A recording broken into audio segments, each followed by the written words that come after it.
Assalamualaikum warahmatullahi wabarakatuh.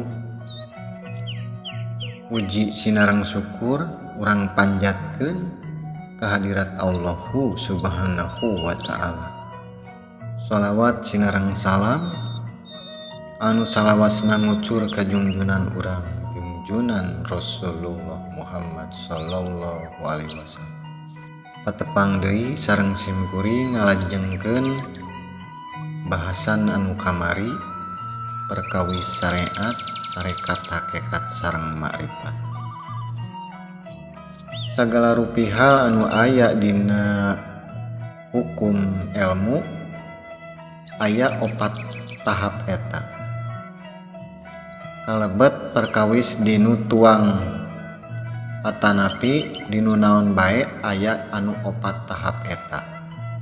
Margi eta teh parantos hukum alam na kitu. Supados naon? Supados ningkat upami henteu aya nu 4 eta sadayana ge moal janten hasil, moal aya buahan ibarat. Tinimiti syariatna melak pare tuluy dipraktekeun, tuluy kaalaman ku urang janten parena kumaha prosesna dugikeun ka hasil aya dugi ka panenna. Nah eta teh mangrupi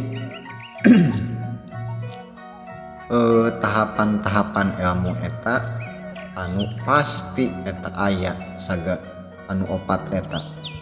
Janten ulah cicing dinu syariat hungkul margi kedah aya anu 3 deui eta supados hakul yakin teh disebat. Hakul yakin teh karasa karaba karaos gitu. Katempo ibaratna lamun dina hukum dunya teh mah. Dina proses ngulik ilmu eta sadayana ge urang kedah di langkungan. Ulah ngan saukura rasaan, rasa dirasa-rasa tuluy dibayang-bayang jeruk teh koneng cek batur teh akhirna naon sakur anu koneng dianggap jeruk padahal cantang tu anu koneng eta teh jeruk. Numawi urang kedah ngangge ilmu sagala rupihalna ge henteu sagawayah urang lamun percaya hungkul eta lumpatna janten hayalan wae kaditu lagi. Sagalana ge surga hayalan, pangeranna pangeran hayalan. Sanes anu kanyataan konkret.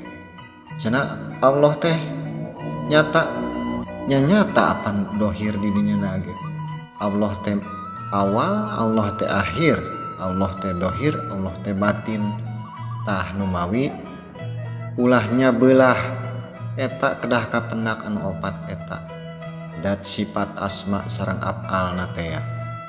Mana Muhammad anu awal, Muhammad akhir, Muhammad zahir sareng Muhammad batin teh. Jadi eta mangrupi satahapna dat sifat asma af'alna. Dina proses ilmu hakikat mah kedah hati-hati dina ngadugikeunana. Sabab urang bakal ditentang, bakal anu nentang ka urang dinu ku jalmi anu nembe dinu syariat. Margi agama mah sensitif pisan, salah sakedik oge tiasa janten pipaseaeun, tiasa nyesatkeun batur, tiasa nyesatkeun diri urang. Intina mah nu bahayana mah janten urang kedah hati-hati ngadugikeunana, kedah malapah gedang nete taraje nincak hambalan nungtik lari mapai bukti nyukcruk walungan mapai wahangan mipit amit ngalamenta teh supaya kaituna henteu melengkung bekas nyalahan.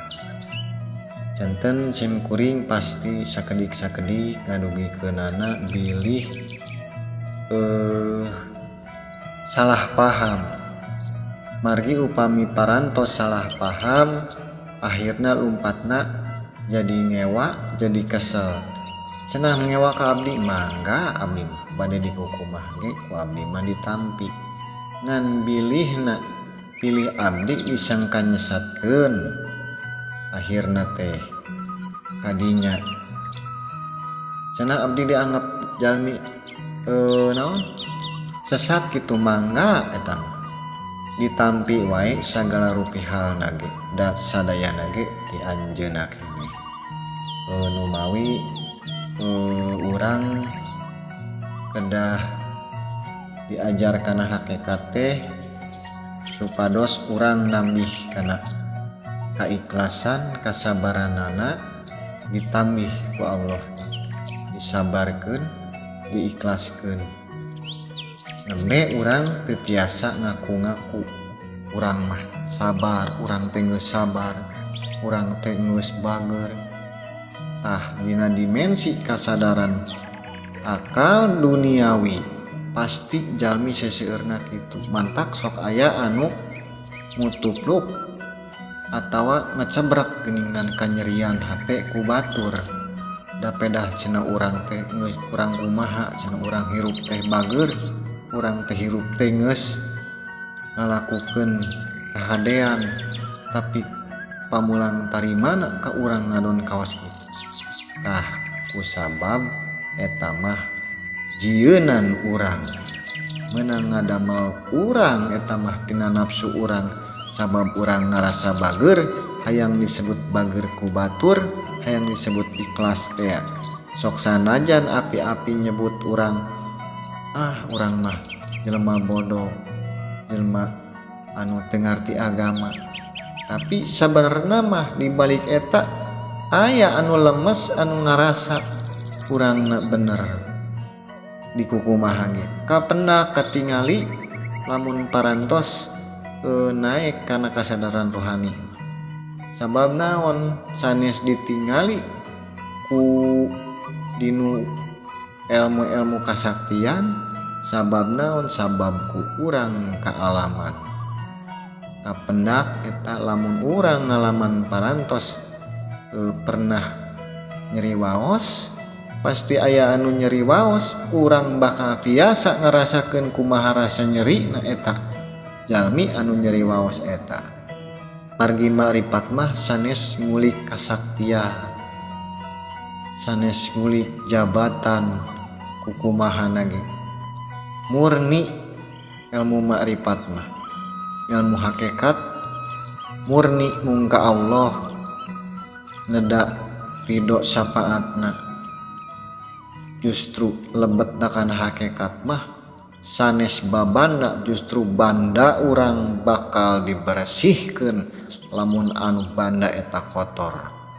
Salaresta sanes dibersihkeun tapi digentos kunu sae. Rupina engkin di lajeng deui da kedah sakedik-sakedik ngadugikeunana, sabab di zaman ayeuna teh jalmi parantos poek dina kayakinan teh. Lamun basa baheulana mah balik deui ka jahiliyah, cawadan babari nyalah-nyalahkeun batur, teu kaok batur aya naon, hayangna teh komen we bari jeung ngarasa bener.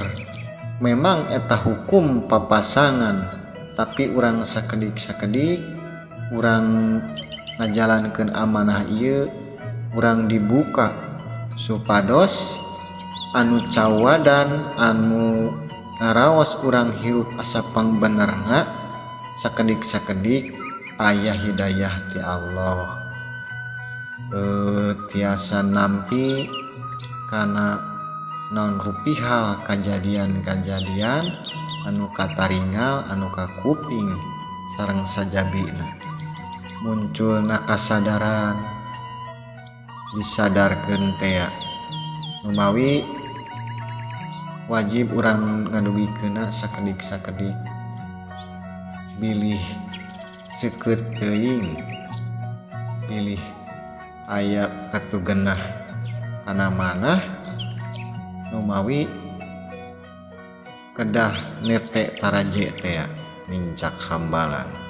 Rupina sakitu heula ti sim kuring. Wabillahi taufiq wal hidayah. Wassalamualaikum warahmatullahi wabarakatuh.